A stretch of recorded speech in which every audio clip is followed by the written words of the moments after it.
Hello everyone, मैं अभिषेक परासर आप सबों का स्वागत करता हूं आपके अपने यूट्यूब चैनल ईटीएस एकेडमी पे। आप सभी स्टूडेंट्स को सबसे पहले तो हैप्पी इंडिपेंडेंस डे। आप और अच्छे से मन लगाकर पढ़ें, ठीक है। किसी पे भी लाइफ में आगे भी चल के किसी पे डिपेंडेंट ना होना पड़े, इस मुकाम पे आपको पहुंच जाना है एटलीस्ट, ठीक है। आज मैं क्लास 10 का चैप्टर 2 इकोनॉमिक्स वो पढ़ाने वाला हूँ। इसके पहले मैंने डेवलपमेंट जो था आपका चैप्टर 1 वो बता दिया था। ऐसे ही हम धीरे धीरे इकोनॉमिक्स कंप्लीट करेंगे, फिर हिस्ट्री, फिर ज्योग्राफी, फिर सिविक्स, और फिर हम उससे रिलेटेड जो भी PYQs हैं, जो भी क्वेश्चंस आ चुके हैं आपके एग्जाम में प्रीवियस ईयर में, वो मैं कराऊंगा प्रैक्टिस, वो भी लाइव, ठीक है। तो आज स्टार्ट करते हैं। Sectors of the Indian economy, ये है आपका chapter, chapter number 2, sectors of the Indian economy, ठीक है। मेनली इसमें हम देखने क्या वाले हैं, तो हम जो 3 सेक्टर होते हैं हमारे इकोनॉमी के, उसके बारे में देखेंगे। कौन कौन से, ये पता है आपको, पता है मैंने पहले भी, प्राइमरी, सेकेंडरी और टर्शियरी, ठीक है। कंपेयर करेंगे हम इन्हीं 3 सेक्टर को, ठीक है। डिफरेंस क्या होता है ऑर्गेनाइज्ड और अनऑर्गेनाइज्ड सेक्टर में, और इकोनॉमिक एक्टिविटीज को हम जो क्लासिफाई करते हैं on the basis of mainly ownership, ठीक है ना, चाहे वो प्राइवेट ऑनरशिप हो या पब्लिक ऑनरशिप हो, ठीक है। सरकार बहुत कुछ ओन करती है, बहुत कुछ यहाँ के जो प्राइवेट जैसे अडानी अंबानी ये सब जो ओन करते हैं उससे रिलेटेड, ठीक है। ये है हमारे कुछ टॉपिक्स इस चैप्टर में। तो आइए हम स्टार्ट करते हैं और देख लेते हैं कि इकोनॉमिक एक्टिविटीज हम मेनली बोलते किसको हैं, ये देख लेते हैं। पहले भी बताया मैंने कि वैसे एक्टिविटीज जिससे कुछ अगर आप अर्न कर पा रहे हैं, ठीक है, जिससे कोई अगर इनकम जनरेट हो रहा हो, वैसे एक्टिविटीज को हम क्या बोलते हैं, तो इनकम इकोनॉमिक एक्टिविटीज बोलते हैं। एग्जाम्पल, अगर कोई सॉफ्टवेयर इंजीनियर है अगर, ठीक है ना, तो वो अगर अपने काम से अगर पैसे कमा रहा है, जो भी काम है सॉफ्टवेयर बना के, तो वो एक तरीके का क्या होगा, इकोनॉमिक एक्टिविटी में हम उसे कंसिडर करेंगे। वैसे ही अलग अलग हम इसे डिवाइड करके पढ़ते हैं इसी एक्टिविटीज को, कौन कौन से एक्टिविटीज है वो। तो मेनली जो फार्मिंग से रिलेटेड एक्टिविटीज है उसे हम क्या बोल रहे हैं, तो प्राइमरी सेक्टर, या फिर फिशिंग अगर कोई कर रहे हैं, माइनिंग कर रहे हैं, तो वो सब एक तरीके का एक प्राइमरी एक्टिविटी है। वहीं सेकेंडरी एक्टिविटी में क्या होगा, मैन्युफैक्चरिंग से रिलेटेड या फूड प्रोसेसिंग से रिलेटेड, ग्राइंडिंग से रिलेटेड, ठीक है। प्राइमरी के बाद कोई भी चीज अगर प्रोड्यूस होकर अगर कहीं जा रहा है, कहीं एंटर हो रहा है, तो उसको हम क्या बोल रहे हैं, तो सेकेंडरी बोल रहे हैं।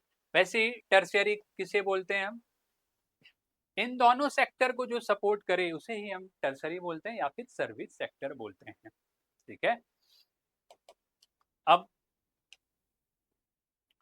कंपेयर कर लेते हैं हम इन तीनों सेक्टर्स को, ठीक है।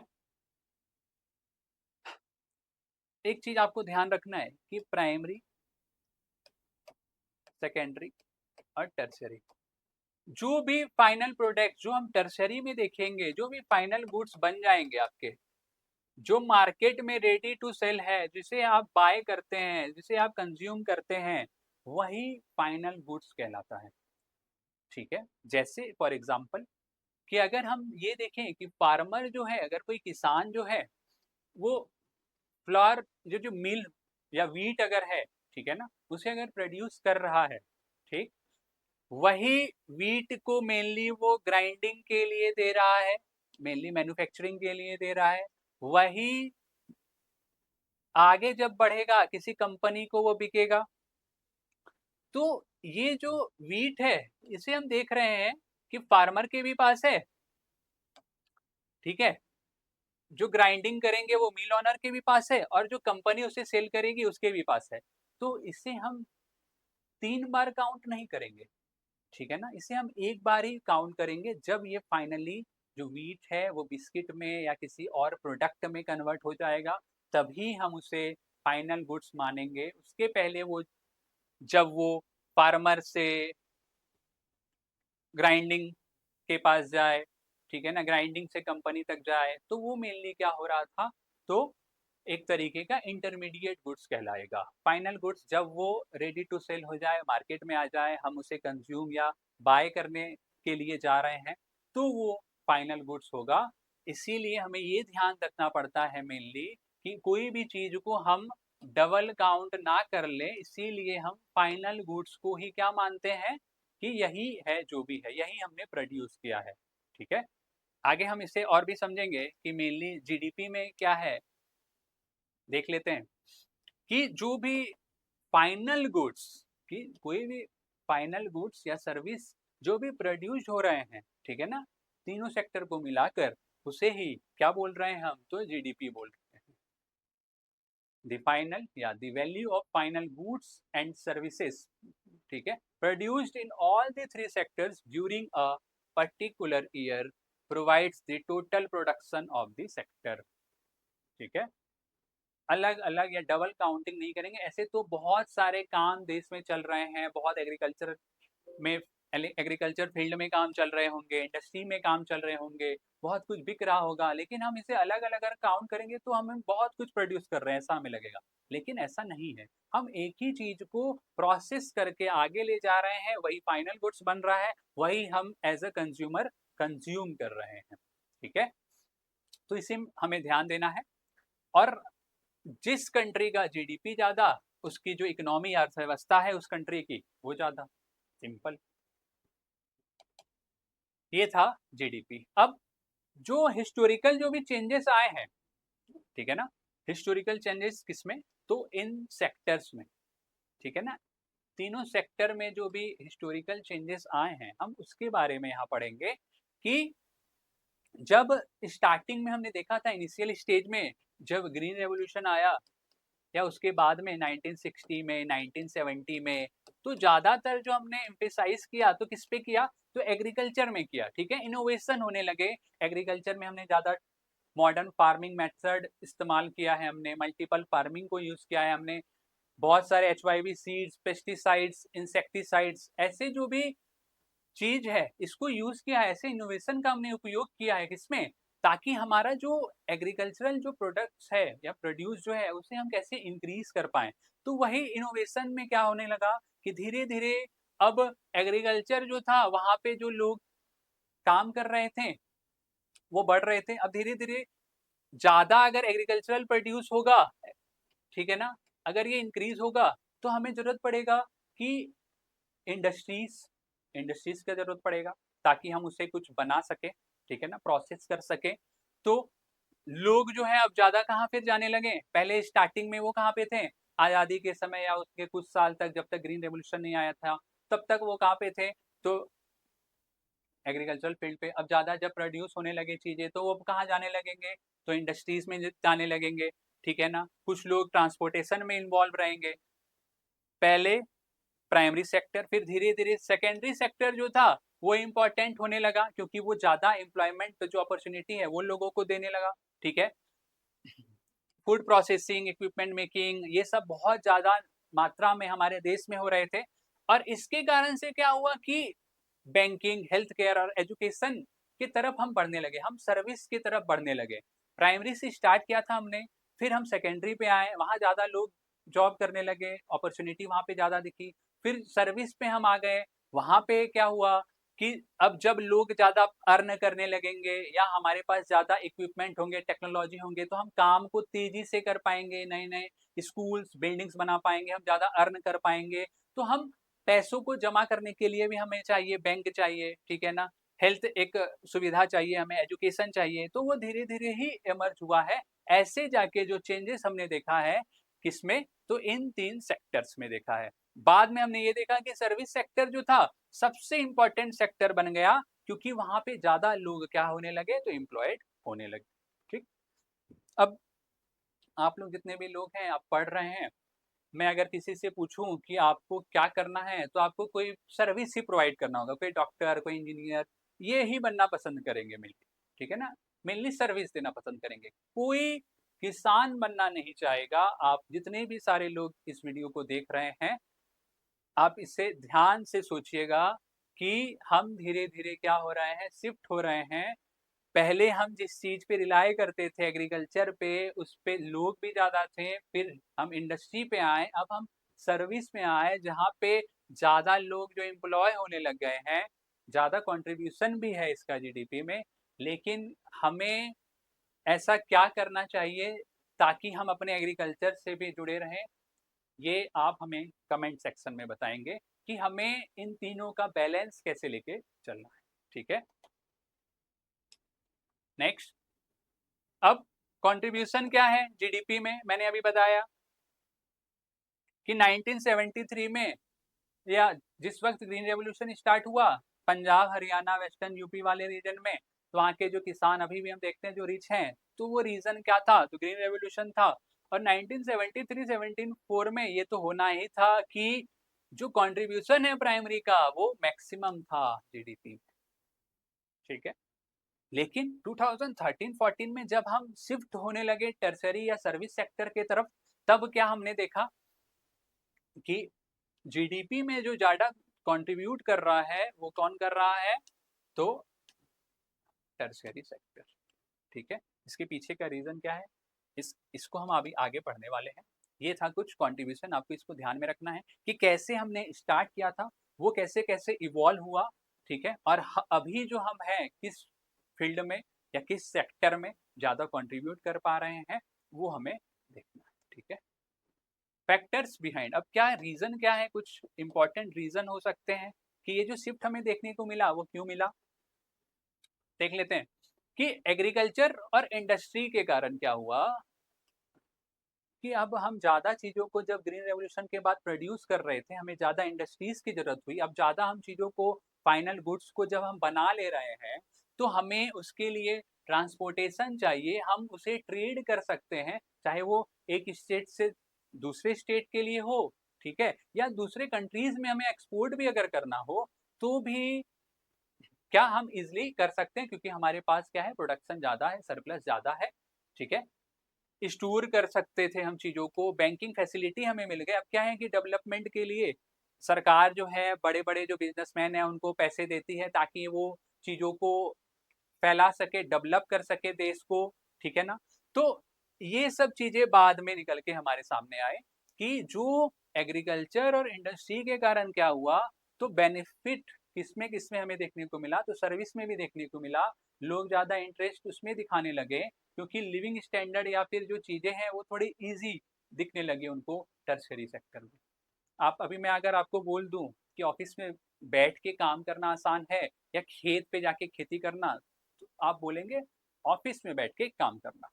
चाहे आप चार्टर्ड अकाउंटेंट हो, सिविल सर्वेंट हो, डॉक्टर हो, ठीक है, कोई नर्स हो, कोई भी, कोई टीचर हो, सब कोई क्या चाहेंगे कि उनको एक कंफर्टेबल लाइफ चाहिए, कोई किसान बनना नहीं चाहेगा देश में। ठीक है ना, तो इसी कारण से वो डेवलपमेंट जो हमने देखा था एग्रीकल्चर में, जो इंडस्ट्री में, वही जाके बाद में टर्सरी सेक्टर को जो बूस्ट मिला है, उसके पीछे का रीजन वही था। ठीक है, अब the greater the development of the primary and secondary sector, more would be the demand of the services. ठीक है, जितना ज्यादा डेवलपमेंट हम देखे हैं हमने, ठीक है ना, प्राइमरी सेकेंडरी में, वैसा ही और उतना ही डिमांड किसका बढ़ता गया, तो सर्विसेज का बढ़ता गया। ठीक, अब आगे सबसे ज्यादा जो लोग थे वो एम्प्लॉयड किसमें थे, कब थे, ये हम देख लेते हैं। सबसे इंपॉर्टेंट 40% ऑफ द जो कंट्री का जो जीडीपी में कंट्रीब्यूशन था प्राइमरी सेक्टर का 1970 और 73 में, वो कितना था, इतना था। जबकि सेकेंडरी और टर्सरी का 12 और 48%। एम्प्लॉयमेंट जो परसेंट हम देखते हैं 1972 और 73 में कितना था, 74, मतलब ऑलमोस्ट 2/3 ऑफ द कंट्री जो इंगेज है। हम जब देख रहे हैं कब, 72 और 73 में कितने, 74% of the people of India are engage in primary sector, while only 15% are involved in tertiary sector। ठीक, जीडीपी में मैंने स्टार्टिंग में बताया आपको कंट्रीब्यूशन कैसा था, तो 40%। ठीक है ना, कब, 1973-74 में। सेकेंडरी का कितना था तो 12% और टर्सरी का कितना था तो 48%। अगर लोग हम देखें कि ज़्यादा एम्प्लॉयड कहाँ पे थे उस वक्त तो 1972-73 में अगर हम देखें तो 74 मतलब आधा से ज़्यादा मतलब 2/3 ऑफ द पॉपुलेशन जो है वो इंगेज है इसमें तो एग्रीकल्चरल एक्टिविटीज़ में, जबकि कंट्रीब्यूशन क्या है उनका जीडीपी में तो ओनली 40%। ठीक है, ठीक। Only 15% are people are engage in tertiary sector, मात्र 15% लोग ये टर्सरी सेक्टर में थे लेकिन उनका कंट्रीब्यूशन क्या है 48%। ये है डिफरेंस। ठीक है, अब हम ये देख लेते हैं कि 2013-14 में जो था टर्सरी सेक्टर का जो कंट्रीब्यूशन था वो बहुत ज़्यादा इंक्रीज हमें देखने को मिला, ऑलमोस्ट 67%। प्राइमरी का जो था वो ओनली 12% पे रिड्यूस होके रह गया और primary sector continues to be the largest employer.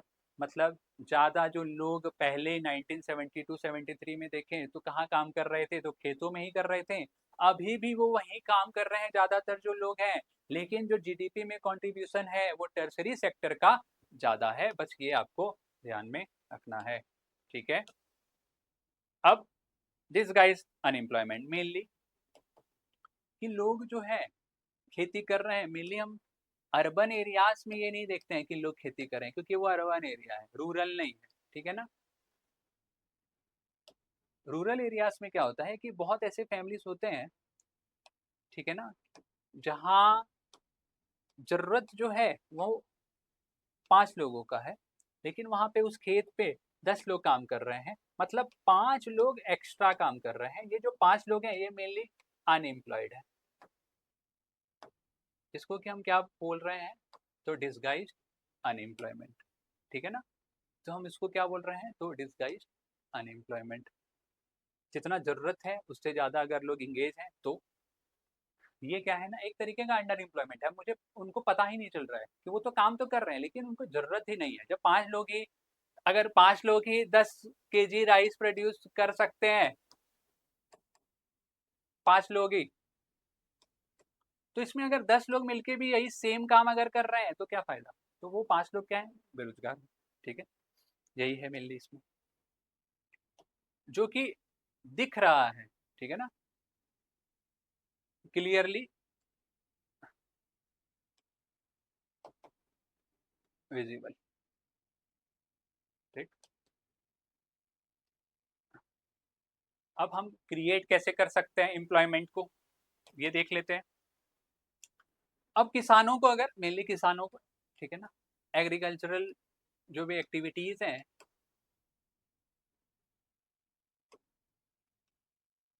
अगर हम एग्रीकल्चरल के लिए एक्टिविटीज के लिए अगर हम किसानों को अगर हम लोन जो है वो अगर प्रोवाइड करें लोअर इंटरेस्ट पे तो वो ज़्यादा इंटरेस्ट दिखाएंगे, वो ज़्यादा काम करने के लिए आगे आएंगे, ज़्यादा काम कर सकेंगे, ज़्यादा प्रोड्यूस कर सकेंगे, उनके ऊपर बर्डन नहीं होगा फिनेंशियल।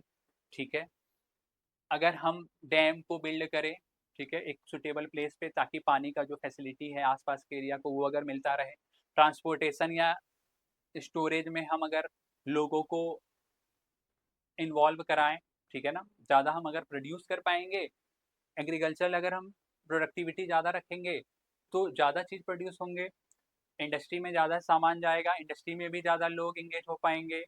वही सामान अगर ट्रांसपोर्ट करना होगा तो उसमें भी लोग चाहिए तो उनको भी एक तरीके का जॉब मिलेगा। स्टोरेज में अगर लोगों को बिठाना, वहाँ पे कुछ और प्रोड्यूस कराना हो अगर, ठीक है ना, फूड प्रोसेसिंग कराना, तो इन सब चीज़ों को अगर हम स्मॉल स्केल इंडस्ट्रीज को अगर हम प्रमोट करेंगे जैसे कि मिल्स, हनी कलेक्शन सेंटर, ऐसे हनी कलेक्शन सेंटर बहुत जगह आप देखते हैं कि गांव में अब सब ने स्टार्ट कर दिया ऑर्गेनिक फार्मिंग। ठीक है ना, एजुकेशन और ट्रेनिंग सेंटर पे अगर हम लोगों को अगर ट्रेन करें, ठीक है, हमें देखना होगा कि कौन सा एरिया किस चीज़ के लिए सुटेबल है। ठीक है, जैसे हमें अगर पता है कि बिहार में मान बिहार में हम ज़्यादा खेती कर सकते हैं, ठीक है ना, लेकिन वहाँ पे हम फैसिलिटी ही अगर नहीं प्रोवाइड करेंगे तो वो खेती कहाँ से होगा, प्रोडक्शन कहाँ से हो पाएगा, नहीं हो पाएगा।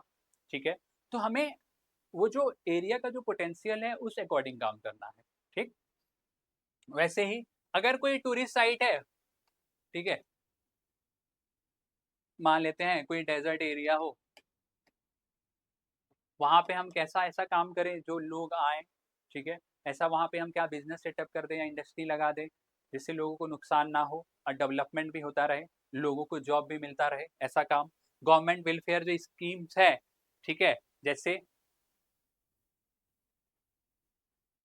वेल और पंप को फार्म के आसपास लगाना, इलेक्ट्रिसिटी प्रोवाइड करना, हॉस्पिटल बिल्ड करना, तो ऐसी चीज़ों में हम लोगों को इंगेज कराकर उनको ट्रेनिंग देकर स्मॉल स्केल इंडस्ट्रीज को ओपन करके, ठीक है, हम एम्प्लॉयमेंट को क्या कर सकते हैं, तो क्रिएट कर सकते हैं, ठीक है, ये याद रखना है आपको।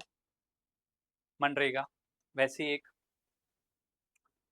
राइट टू वर्क के तहत सेंट्रल गवर्नमेंट के लॉ लॉ बनाया था, मेनली 625 डिस्ट्रिक्ट में ये लागू हुआ था। कब आया था? 2005 में। बोलते क्या है, Mahatma Gandhi national rural employment guarantee act, short form मनरेगा, ठीक है। होता क्या था, रूरल एरियाज में वैसे लोग जो कि काम के खोज में है, उनको 100 डेज का मेनली क्या है, रोजगार दिया जाएगा। एक साल में 100 दिन के लिए उनको काम दिया जाएगा अंडर दी मनरेगा लॉ, जो कि 2005 में आया था।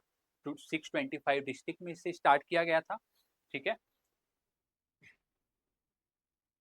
अगर गवर्नमेंट फेल होती है, ठीक है ना, जॉब दिलाने में वो अगर सक्षम नहीं है, कैपेबल नहीं है, तो उसे अनएम्प्लॉयमेंट अलाउंस देना होगा, बेरोजगारी भत्ता हम जिसे बोलते हैं, वो देना होगा वहाँ के लोगों को, ठीक।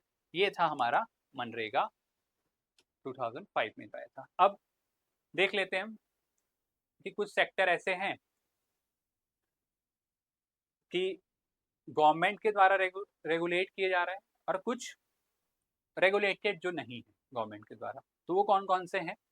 सबसे पहला कि ऑर्गेनाइज सेक्टर, जो गवर्नमेंट के द्वारा मेनली रेगुलेट किए जा रहे हैं, रूल्स एंड रेगुलेशन जो है, अगर उनको गवर्नमेंट बना रही है, ठीक है, तो वो ऑर्गेनाइज्ड में आएगा, ठीक है।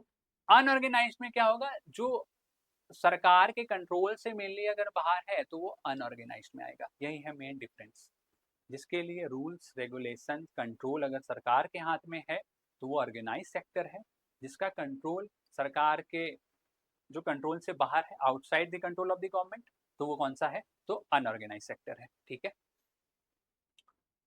सिंपल सी बात है, जब सरकार जॉब प्रोवाइड कर रही है तो वहां पे क्या है ना, सिक्योरिटी होगा एम्प्लॉयमेंट का, लेकिन अनऑर्गेनाइज्ड में ऐसा कोई भी सिक्योरिटी नहीं होगा जॉब्स का। जैसे कि हम देखते हैं दिहाड़ी मजदूर है या सीजनल जो लेबर होंगे या अनस्किल्ड जो भी लोग होंगे, ठीक है ना, वर्कर, तो उनको क्या है ना, ज्यादातर हम देखते हैं कि अनऑर्गेनाइज सेक्टर में काम करते हैं।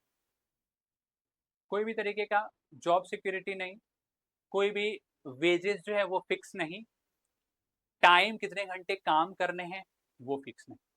जबकि अगर वो ऑर्गेनाइज में है, रेगुलेट गवर्नमेंट करती है, सैलरी फिक्स, टाइम जो है काम करने का वो फिक्स, और बहुत तरीके के एचआर वगैरह उनको मिलते हैं, ठीक है ना, होम अलाउंस, रेंट अलाउंस, ये सब उनको मिलते हैं, पेड लीव मिलता है उनको, हॉलीडेज में भी पेमेंट मिलता है, provident fund, gratuity, medical benefit, ऐसा कोई भी लेकिन बेनिफिट किनको नहीं मिल रहा है, तो अनऑर्गेनाइज सेक्टर में जो भी काम कर रहे हैं लोग उनको नहीं मिल रहा है। ऑर्गेनाइज सेक्टर का जो भी काम होगा वो फिक्स नंबर ऑफ आवर्स होगा, जबकि अनऑर्गेनाइज सेक्टर में क्या है ना कि ओवर टाइम भी कराते हैं, उसके लिए कोई भी उनको पेमेंट नहीं मिलता है। ये है ऑर्गेनाइज सेक्टर का। अगर हम एग्जांपल देखें तो जो बैंक में एम्प्लॉय है, गवर्नमेंट बैंक में, जैसे बीओआई हो गया, एसबीआई हो गया, तो वो क्या है कि ऑर्गेनाइज्ड है, ठीक है। अनऑर्गेनाइज्ड में क्या है ना, जैसे home tutor, person working in small general store में काम कर रहा है, कोई कोई मॉल में काम कर रहा है, ठीक है ना, उनका कोई वर्किंग वो नहीं है। अगर फेस्टिवल अगर आ जाए, जैसे दिवाली दशहरे पे, उनको ज़्यादा काम भी कराना पड़ता है, ठीक है ना, सिर्फ प्रॉफिट मेकिंग के लिए। तो ये है कुछ डिफरेंस ऑर्गेनाइज्ड और अनऑर्गेनाइज्ड का। अब हम अपने इकोनॉमिक एक्टिविटीज़ को मेनली और हम कैसे इसको क्लासिफाई करके पढ़ सकते हैं, on the basis of ownership हम इसे देखते हैं। तो पहला तो पब्लिक और दूसरा प्राइवेट। जो भी ऑनरशिप या एसेट जो है प्राइवेट कंपनी या इंडिविजुअल के हाथ में होगा, जैसे कि TISCO, Reliance industries limited, RIL, तो ये सब क्या है, एक तरीके का क्या है, प्राइवेट सेक्टर में आएगा। जबकि पब्लिक सेक्टर में अगर हम देखें, रेलवे को अगर हम देखें, पोस्ट ऑफिस को देखें, वैसे असेट्स जो गवर्नमेंट के द्वारा मेनली ओन किए जा रहे हैं, तो वो कौन सा है, तो पब्लिक सेक्टर है। ठीक है, ठीक, ये थे आपके आज के कुछ टॉपिक्स। इसी तरह हम धीरे धीरे और भी जितने भी सारे चैप्टर्स हैं उसको कराएंगे, PYQ कराएंगे। बस आप हमारे साथ ऐसे ही जुड़े रहें। और once again happy independence day. आप सब खुश रहें, ऐसे ही पढ़ते रहें, मुस्कुराते रहें। Thank you.